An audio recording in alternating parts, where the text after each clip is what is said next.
والانام، اور اللہ تعالیٰ نے تمہارے دلوں کے اندر چوپایوں کی محبت، بیل بکری گائے بھینس، جن چوپایوں کو تم پالتے پوستے ان چوپایوں کی محبت تمہارے دل میں ڈال دی ہے۔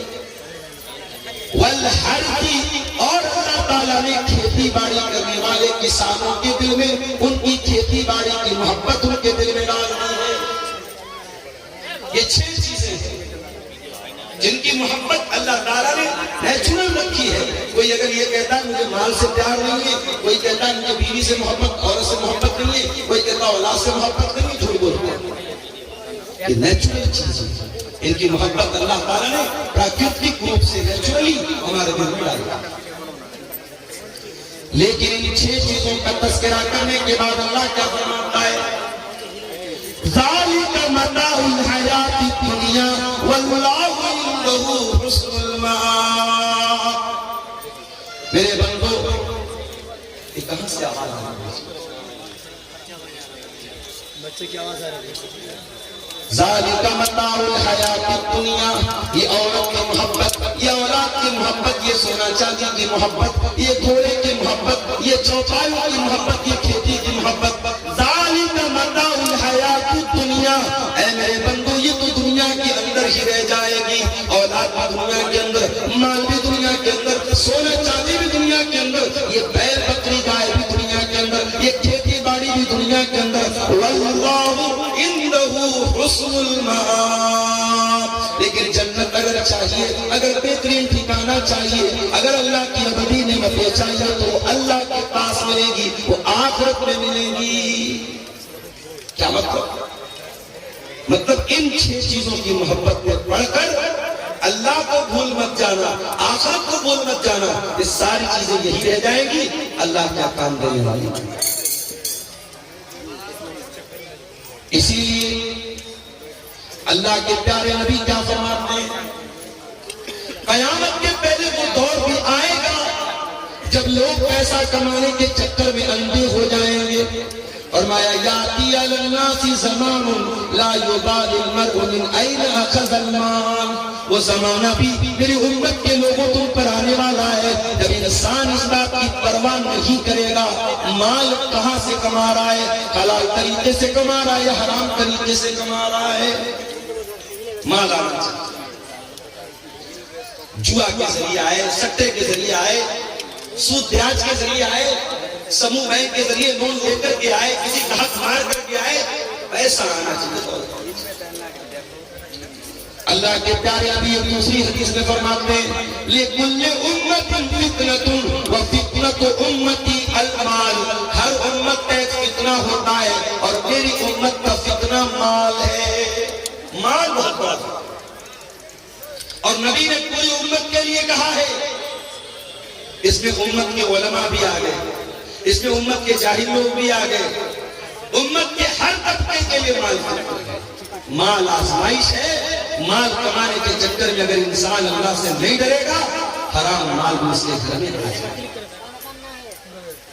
اور آگے بڑھیے، مال آپ کما رہے ہیں، اگر آپ اس بات کی پرواہ نہیں کرتے مال کہاں سے آ رہا ہے، اور اس بات کی بھی پرواہ نہیں کرتے کہ مال کہاں پہ لٹا رہے ہیں، کہیں ایسا تو نہیں کہ محبوبہ کی ریچارج پر مال لٹا رہے ہیں، کہیں ایسا تو نہیں کہ زنا کے اوپر مال اٹھا رہے ہیں، کہیں ایسا تو نہیں کہ شراب اور ٹیکس کے اوپر آپ کا مال برباد ہو رہا ہے۔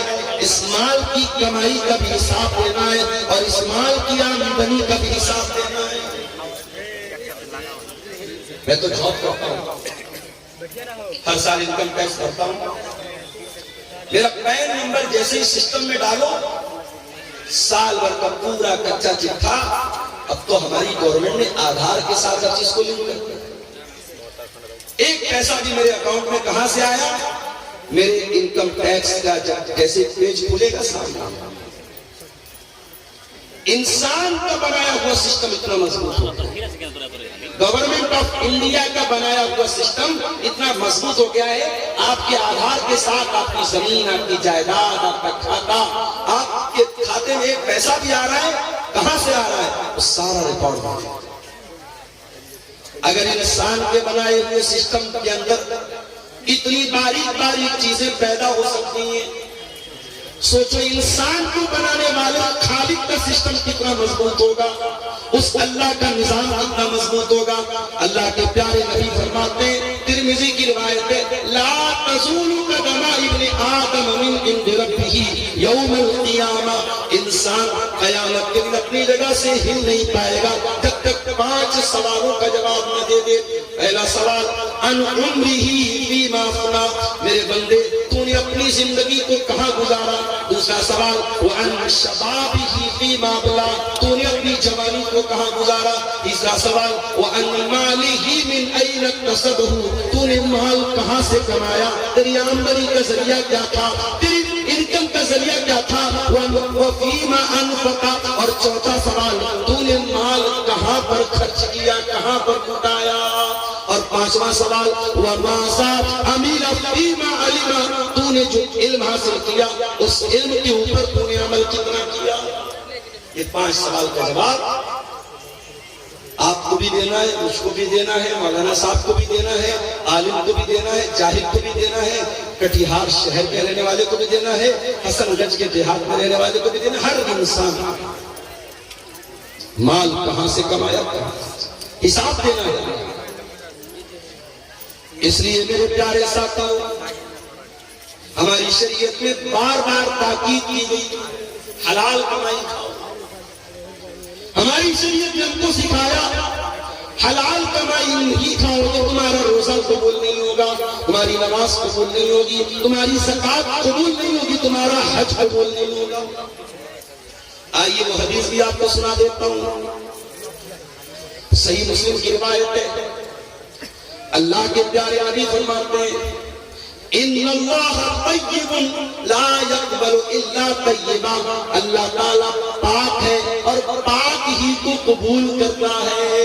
اللہ تعالیٰ ناپاک چیز کو قبول نہیں کرتا ہے.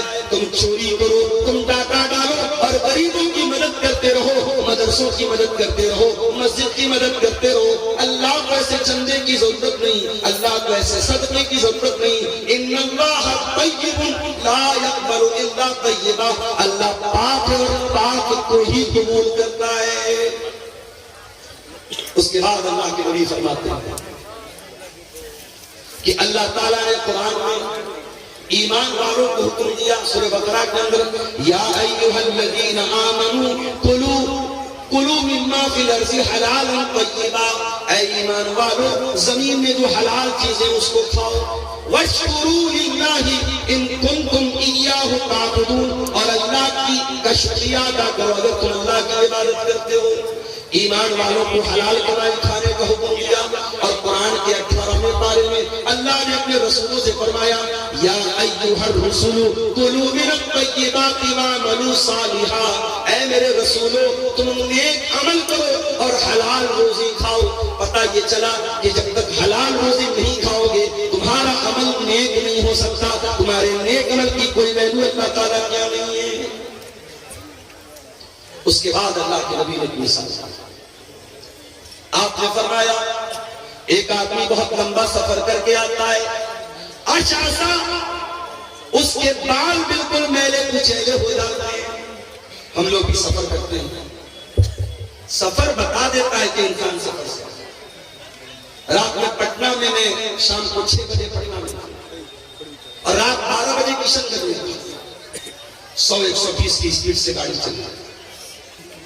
کار سے آدمی آ رہا, آرام سے آ رہا ہے, مگر پہنچنے کے بعد انسان کی باڈی بتا دیتی ہے سفر کرتے.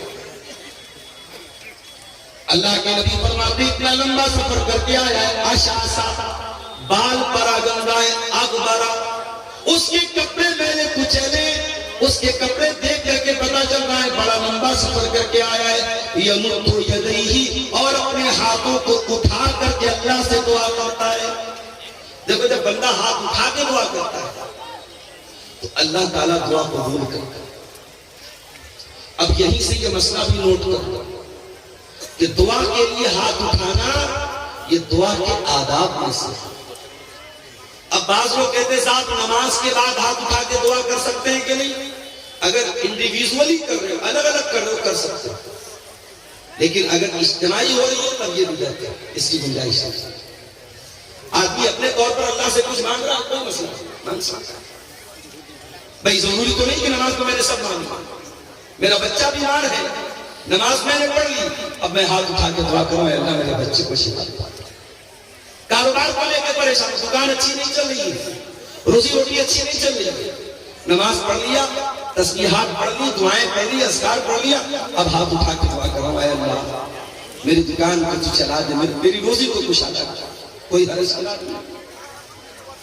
ہاتھ اٹھا کے دعا کبھی بھی کر سکتے ہیں، کوئی حرج نہیں، بلکہ ہاتھ اٹھا کے جب بندہ دعا کرتا ہے اللہ کے پیارے نبی فرماتے ہیں ان اللہ حلیم کریم، اللہ تعالیٰ حیا والا ہے، اللہ تعالیٰ کرم والا ہے. جب بندہ اللہ کی بارگاہ میں ہاتھ اٹھا کے دعا کرتا ہے تو اللہ تعالیٰ کو حیا آتی ہے کہ بندے کو خالی ہاتھ کیسے لوٹا ہے. اللہ بندے کو خالی ہاتھ نہیں. دعا کے لیے ہاتھ اٹھانا یہ دعا کے آداب میں سے. اللہ کے رسول کہہ رہے لمبا سفر کر کے آیا ہے، بال میرے کچہرے، کپڑے گندے، اور ہاتھ اٹھا کے دعا کر رہا ہے اور کہتا یا ربی اے میرے رب، یا ربی اے میرے رب. اللہ کو رب کہہ کے دعا کر رہا ہے. یہ بھی مسئلہ یاد رکھو، جب اللہ کو رب کہہ کے دعا مانگی جائے تو دعا جلدی قبول ہوتی ہے.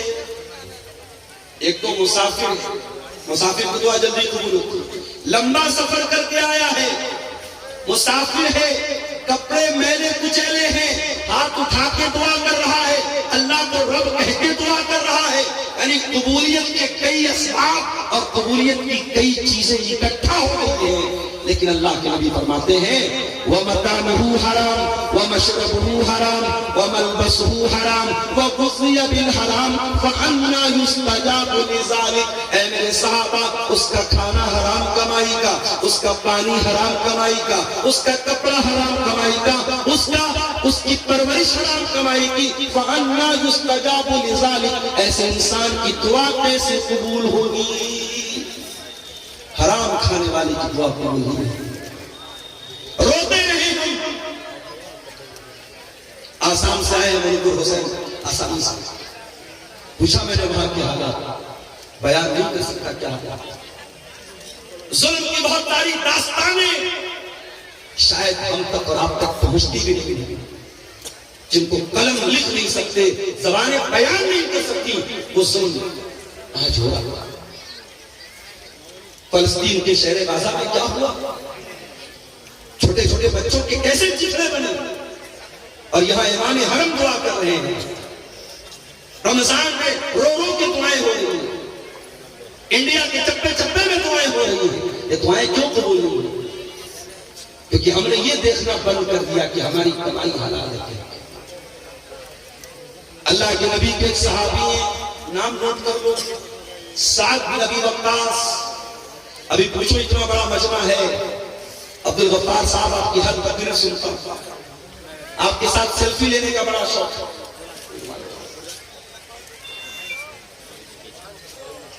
ہر تقریر سنتا ہوں، ہر جلسے میں جاتا ہوں. ابھی پوچھ لوں کہ وہ 10 صحابہ کون ہیں جن کا نام لے کر کے اللہ کے رسول نے جنتی کہا ہے، تو مٹھی بھر لوگ ہوں گے وہ صحیح بتاتا. جبکہ بچے کو پتا ہونا چاہیے. 10 صحابہ جنتی ہیں. 4 صحابہ تو وہ ہیں جن کو ہم خلفائے راشدین کہتے ہیں، ابو بکر، عمر، عثمان، علی. یہ تو 4 ہیں. اس کے علاوہ کون ہے؟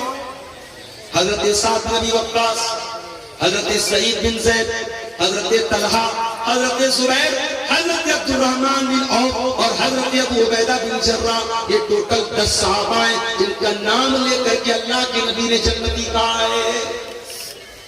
ان 10 میں سے صحابی ہیں حضرت سعد بن ابی وقاص. یہ رشتے میں اللہ کے رسول کے ماموں لگتے تھے. ایک جنگ میں یہ تیر چلا رہے تھے تو اللہ کے نبی کہہ رہے تھے ماموں جان میرے ماں باپ آپ پر فدا ہوا آپ تیر چلتے. اتنی محبت کرتے تھے اللہ کے نبی سے. سعد بن ابی وقاص یہ بہت مستجاب الدعوات. یہ جو دعا کرتے تھے ان کی دعا فوراً قبول ہو جاتی تھی. ان سے کسی نے پوچھا کہ اے سعد بن ابی وقاص کیا بات ہے؟ آپ جو بھی دعا کرتے ہیں آپ کی دعا فوراً قبول ہو جاتی ہے. اس کا راز کیا ہے؟ اس کا سیکرٹ کیا ہے؟ اس کا رہسیہ کیا ہے جو آپ کی دعائیں جاتی ہے۔ حضرت سعد بن وقاص کہتے ہیں ما رفعت لقمة الى فمی، جب بھی میں اپنے منہ کی طرف کوئی لقمہ اٹھاتا ہوں الا وانا عالم، مجھے پتا ہوتا ہے من این مجیئها ومن این ذهب، وہ لقمہ کہاں سے آیا ہے اور کہاں جائے گا، اس کی آمدنی کیا تھی، وہ کہاں سے وہ لقمہ آیا تو مجھے سب پتا ہے، A to Z مجھے پتا ہے، اس لیے میں ہر لقمے کی جانکاری کے بعد کھاتا ہوں۔ اللہ، یہ تھے صحابہ جو ایک لقمہ بھی اگر منہ میں ڈالتے تھے تو اس بات کی پرواہ کرتے تھے میں حلال طریقے سے کھا رہا ہوں یا حرام طریقے سے۔ یہاں تو بڑی بڑی بلڈنگیں حرام کمائی کی بن گئی ہیں، یہاں تو حرام کمائی سے بڑے بڑے امپائر کھڑے ہو گئے، بڑی بڑی بلڈنگیں بنا کے رکھ دی، لاکھوں کروڑوں کا بیلنس بنا کے رکھ دیا، اور لوگ اللہ کو کیا حساب دیں گے ہم ذرا بتا دو۔ دوسرے کا مال ناجائز طریقے سے اگر ہم نے کھایا ہے اللہ کو حساب دیں گے۔ اچھا ایک بات بتاؤ، آج کے اس گئے گزرے دور میں بھی ہم مسجد کا احترام کرتے ہیں نہیں کرتے؟ بہت احترام کرتے ہیں۔ شرابی جب مسجد کے پاس سے گزرتا ہے شرابوں سے گزر جاتا ہے، نہیں، مسجد کے پاس کوئی ہولڈر نہیں، کوئی شرارت نہیں۔ اور ہمارے ہندوستان میں تو ہمارے غیر مسلم بھائی بھی مسجد کا بڑا احترام کرتے ہیں۔ ہولی کا تہوار آتا تھا، ہولی کھیلتے تھے، ہم نے اپنے محلے میں دیکھا، سارے محلے میں ہولی کھیل رہے، بیچ میں مسجد آئی، نہیں بھائی یہ مسجد ہے، یہاں کوئی بدتمیزی نہیں ہوئی۔ یہ ایک ماحول تھا ہندوستان کا، وہ الگ بات ہے۔ دھیرے دھیرے نفرت کو ذہنوں میں ڈالا گیا، اب تو باقاعدہ مسلمان کی مسجد پر دوسرے مذہب کا آدمی اپنا جھنڈا لگانے کی کوشش کرتا ہے، اور مسجد کے سامنے گالی گلوچ بھی ہو رہا ہے اور بھڑکاؤ نعرے بھی لگائے جا رہے ہیں، حالات خراب کیے جا رہے ہیں۔ مگر مسجد کا احترام غیر مسلم بھی ہمارے دیش میں کرتا تھا اور کرتا ہے۔ مسجد کا احترام ہو سکتا ہے، مسجد سے بھی بڑھ کر کے ایک مسلمان کی جان، ایک مسلمان کا مال اور ایک مسلمان کی آبرو کی اہمیت ہے۔ آئیے بخاری کی وہ حدیث آپ کو سناتا ہوں۔ حدیث کے راوی کون؟ عبداللہ بن عباس۔ عبداللہ بن عباس کون ہے؟ نبی کے چچا کے بیٹے ہیں، 8 سال کے بچے ہیں۔ رات میں جب اللہ کے نبی تہجد کے اٹھا کرتے تھے، عبداللہ بن عباس آتے تھے اور وضو کا پانی لا کے رکھ دیتے تھے۔ او لوگوں، تمہارے محلے میں علماء آتے ہیں، تمہارے گاؤں میں علماء آتے ہیں، تمہارے علاقے میں جناب کے بڑے بڑے علماء آتے ہیں، کم سے کم اپنے چھوٹے بچوں کو علماء سے ملاقات کے لیے لے کر کے آیا کرو، ان کو علماء کا احترام کو سکھایا کرو، ان کے دل میں علماء کی محبت کو ڈالا کرو۔ نبی رات میں اٹھتے ہیں، تہجد کی نماز کے اٹھتے ہیں اور وضو کا پانی لے کر کے کون آتا ہے؟ 8 سال کا بچہ آتا ہے، نام کیا ہے؟ عبداللہ بن عباس۔ نبی نے پوچھا یہ وضو کا پانی کون لایا؟ جواب ملا عبداللہ بن عباس لایا۔ نبی نے رات کے اندھیرے میں دعا کی، اللہم علمہ القرآن، اے اللہ تو عبداللہ بن عباس کو قرآن کا علم عطا فرما دے، قرآن کا عالم بنا دے، قرآن کی نالج دے دے، قرآن کا گیانی بنا دے، قرآن کی تفسیر کا علم دے دے۔ اور آج جب بھی آپ تفسیر کی کوئی بھی کتاب اٹھائیں گے، سب سے زیادہ اگر کسی کا نام آپ کو ملے گا عبداللہ بن عباس کا نام ملے گا۔ قرآن کریم کی تفسیر میں نمبر 1 مانے جاتے ہیں صحابہ۔ یہ نبی کی دعا کی بات ہے، وہی عبداللہ بن عباس روایت کرتے ہیں، اللہ کے پیارے نبی اپنی زندگی کا پہلا اور آخری حج کر رہے ہیں، اور حج کے موقع پر تقریباً 1.25 لاکھ صحابہ کرام آپ کے ساتھ ہیں۔ ذی الحجہ کی 10 تاریخ آتی ہے، عید الاضحیٰ کا دن آتا ہے، یوم النحر آتی ہے، اللہ کے پیارے نبی اپنے صحابہ کے ساتھ ہیں۔ آپ نے منی کے میدان میں فرمایا، ایو یوم ھذا، اے میرے صحابہ یہ کون سا دن ہے؟ صحابہ نے کہا یوم الحرام، آج کا دن تو یوم النحر ہے، آج کا دن تو 10 ذی الحجہ کی تاریخ ہے، آج کا دن تو بڑا احترام والا ہے۔ پھر آپ نے پوچھا ایو بلد ھذا، یہ شہر کون سا ہے؟ صحابہ کرام نے کہا بلد الحرام، اے اللہ کے نبی یہ تو مکہ شہر کا ایک حصہ ہے، یہ تو مکہ شہر ہے جو امن والا شہر ہے، جو بڑا احترام والا حرمت والا شہر ہے۔ پھر آپ نے پوچھا ایو شہر ھذا، یہ کون سا مہینہ ہے؟ صحابہ کرام نے فرمایا شہر حرام، یہ تو حرمت والا مہینہ ہے، یہ تو ذی الحجہ کا مہینہ ہے۔ اب ذرا نبی کے الفاظ سنو. اللہ کے پیارے نبی نے فرمایا ان دماءکم واموالکم واعراضکم حرام علیکم کحرمت یومکم ھذا فی بلدکم ھذا فی شہرکم ھذا. اے مسلمانوں کان کھول کر کے سن لو، تمہاری جان، تمہارا مال اور تمہاری عزت و آبرو ایک دوسرے کے لیے حرام ہے. اسی طریقے سے جیسے آج کا یہ دن حرمت والا ہے، جیسے یہ مکہ شہر حرمت والا ہے، جیسے یہ ذی الحجہ کا مہینہ حرمت والا ہے، ایک دوسرے کی جان اور مال کا اتنا ہی احترام کرو. کسی کا مال ناجائز طریقے سے لینا آپ کو جائز نہیں ہے. اور آگے بڑھیں، قرآن کا دوسرا پارہ اٹھائیے. اللہ فرماتا ہے وَلَا تَأْكُلُوا أَمْوَالَكُمْ بَيْنَكُمْ بِالْبَاطِلِ. اے مسلمان تم ایک دوسرے کا مال ناجائز طریقے سے، باطل طریقے سے، انویلڈ طریقے سے، اویدھ طریقے سے نہ کھایا کرو. ایک دوسرے کا مال حرام طریقے سے نہ کھایا کرو. وَتُدْلُوا بِهَا إِلَى الْحُكَامِ، اور اپنے مسئلے کو عدالت میں لے جا کر کے لِتَأْكُلُوا فَرِيقًا مِّنْ أَمْوَالِ النَّاسِ بِالْإِثْمِ، لوگوں کا مال ناجائز طریقے سے کھانے کے لیے اپنے مسئلے کو عدالت میں نہ لے کے جاؤ. کبھی کبھی ایسا ہوتا ہے، ہمیں معلوم ہے زمین ہماری نہیں ہے، جائیداد ہماری نہیں ہے، پیسہ ہمارا نہیں ہے، ہم ہڑپ رہے ہیں کسی کا، مگر ہم کو پتا ہے عدالت میں جائیں گے تو ہم جیت جائیں گے. وہ کسی نے عدالت کی فل فارم بیان کی ہے نا، آؤ دعویٰ کرو، لڑو اور تباہ ہو جاؤ. بالکل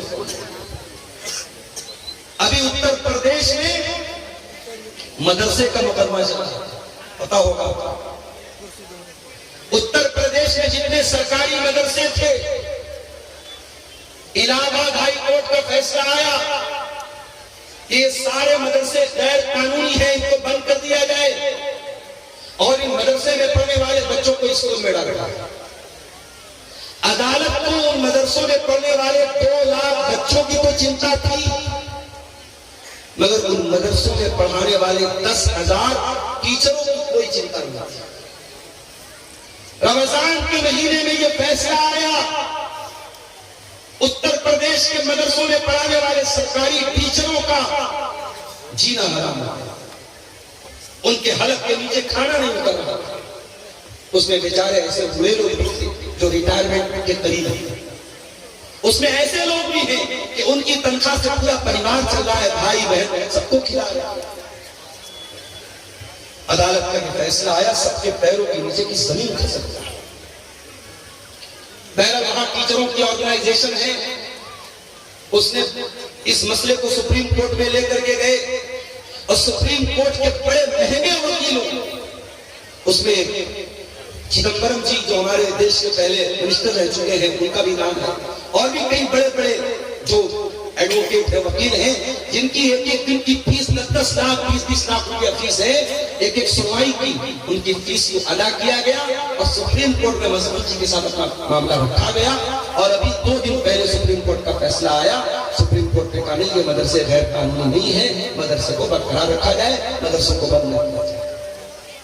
بتانا یہ چاہتا ہوں کہ سپریم کورٹ میں ایک کیس لڑنے کے لیے ایک وکیل کو جو فیس دینے کی ضرورت پڑتی ہے غریب آدمی نہیں دے سکتا.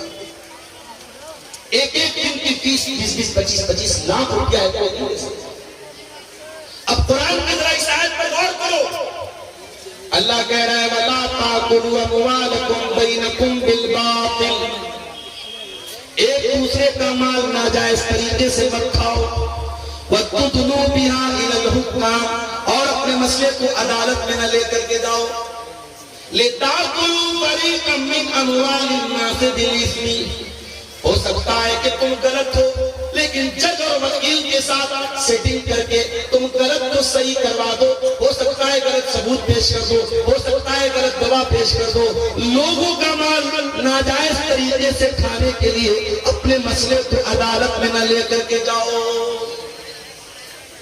آج کٹیہار کی آپ سیشن کورٹ میں چلے جائیں، آپ پٹنہ میں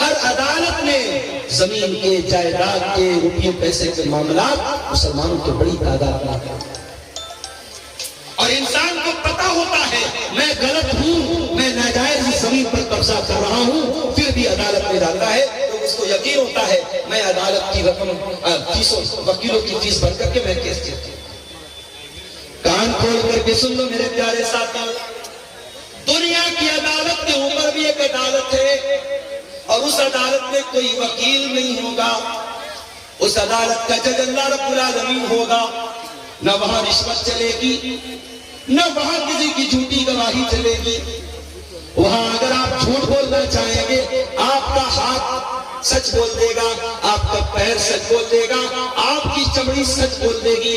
اللہ کہتا ہے حَتَّى إِذَا مَا جَاءُوهَا شَهِدَ عَلَيْهِمْ سَمْعُهُمْ وَأَبْصَارُهُمْ وَجُلُودُهُمْ بِمَا كَانُوا يَعْمَلُونَ۔ میرے بندو، قیامت کے تمہارے کان بھی گواہی دیں گے، تمہاری آنکھیں بھی گواہی دیں گی، تمہاری چمڑی بھی گواہی دے گی۔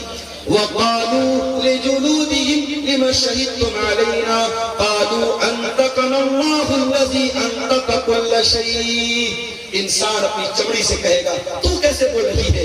انسان کی چمڑی کہے گی اللہ نے ہم کو بولنا سکھایا ہے، اور آج ہم تیرے کرتوت، تیرے کالے کرتوت ہم کھولیں گے۔ دنیا کی عدالت سے کوئی جیت ہے، اللہ کی عدالت میں کوئی جھوٹ نہیں بول سکتا۔ حسن گنج کی دھرتی پر، دھوکردہ کی دھرتی پر اگر آپ نے کوئی غلط کام کیا ہے، کوئی پاپ کیا ہے، کسی کے ساتھ ناجائز کام کیا ہے، آپ کی یہ دھرتی بھی قیامت دن گواہی دے گی۔ اذا زلزلت الارض زلزالها واخرجت الارض اثقالها وقال الانسان ما لها يومئذ تحدث اخبارها۔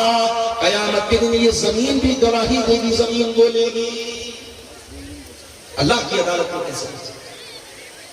اللہ کے پیارے نبی فرماتے ہیں انکم تقتسبون الی، او لوگوں تم میرے پاس اپنا مقدمہ لے کر کے آتے ہو، ولعل بعضکم ان یکون الہن بحجتہ من بعض، ہو سکتا ہے کہ دو لوگ میرے پاس کوئی کیس لے کر کے آئے، اور ایک آدمی اپنی بات کرنے میں بڑی چکنی چپڑی بات کرنے والا ہو، اپنی دلیل کو مضبوطی سے رکھنے والا ہو، اور میں اس کی بات سن کر کے فَأَقْضِيَ لَهُ بِحَقِّهِ، میں اس کے حق میں فیصلہ کر دوں۔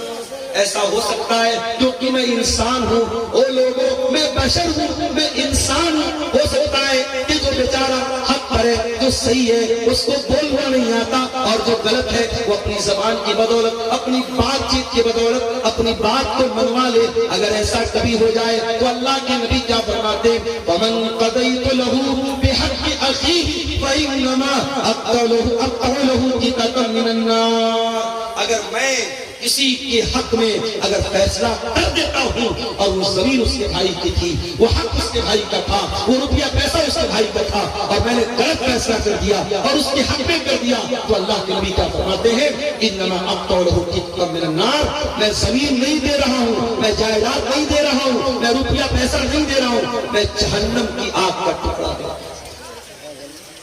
ہے کسی کو مجال؟ زمین و جائیداد پر آج ناجائز قبضہ کرنے کے واقعات مسلمانوں میں